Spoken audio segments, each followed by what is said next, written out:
Now, Jason, you know me well enough to know I'd be remiss in neglecting to point out that I'm known as a Cowboy hater, but I want to state for the record, I have no problem. I have no problem with the Cowboy players. I have no problem with the organization. It's that damn fan base that gets on my last nerves. They could go 3-13 this season will end at 7 o'clock on a Sunday night, and by 7:15 they're saying, you know we're going to win the Super Bowl next year, right? I just can't stand Cowboy fans. But having said all of that, I'm looking at the Cowboys, and you got 3 Super Bowl rings in the 90s, and I get it.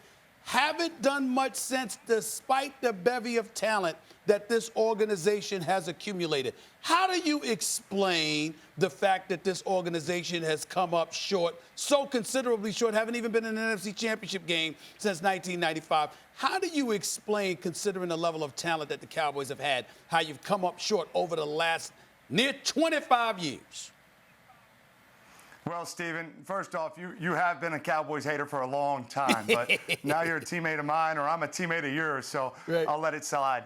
I think, look, certainly the expectations are high in Dallas, and they've been that way a long time. I mean, the lights in Dallas are bright, and the expectations are going to be that way. And so it goes back to each year you can find one thing here and there. You go back and you're playing Aaron Rodgers in the playoffs 2 years ago. And so that question still remains. I mean, you can't worry about what happened in 96 and 98 and 2008.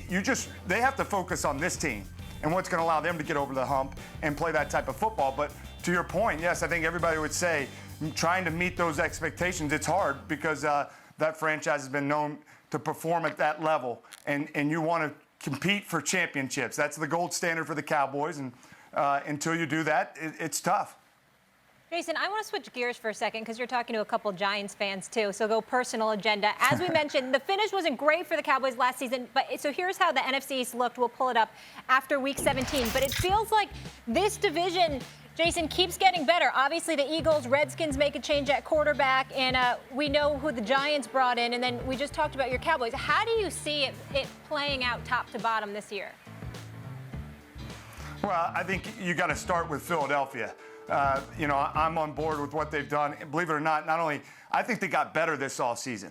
We know how good they played. Nick Foles coming in, winning the Super Bowl, but I think the defense really got a lot better with what they're doing in Philadelphia. And I think Doug Peterson, he has a really good pulse on an understanding of what he wants to do with Carson Wentz. I mean, he believes he's the franchise guy for the next 10 years. So to have that patience, and I'm a big fan of Carson Wentz. I mean, the guy was an MVP candidate before his injury.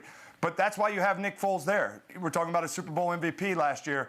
He understands this system, what they're trying to do, running the ball. They're not asking him to try to put the team on his back and carry the load. And so he's got a lot of weapons. And so the patience approach with Carson Wentz, I think, is the right play by Doug Peterson. And I think it starts with Philadelphia. But the Giants are going to improve as well. I mean, I think Eli's going to bounce back. And, I think a lot of people are sleeping on Dallas. But I think if the defense can create turnovers, that offense is going to be able to run the football. And I think Dak can create a lot of those big plays. Jason, my view of the Cowboys, why the drought, Stephen A. asked you the question, has been so long, is because Jerry Jones' ego, he's great in a lot of ways. I imagine if I played for the Cowboys, I'd love Jerry Jones and the checks he handed over and the kind of loyalty he shows players. But his ego is such that, once upon a time he ran a great coach out of town, and he ran a couple of great coaches out of town, actually. And now he has a guy who's kind of there to assuage his ego, and that's really the issue. What do you say to that, having played for Jason Garrett, the fact that he's the coach of the team, the fact that Jerry Jones is the owner? How does that dynamic affect the team on the field? Well, Jerry is he's been amazing for the National Football League and the work that he's done. I mean, you mentioned his loyalty, but I think his intelligence level, I mean, his charisma, he's got the charisma of 1,000 Brad Pitts. I mean, he's just off the charts. And so certainly I understand who he is and what he's done. But look, I mean, and I was a part of that for 15 years. And so when you don't win it, you got to take responsibility. I think everybody would say the same thing, and that's what Jerry would tell you. I think he believes Jason understands how to get this team prepared.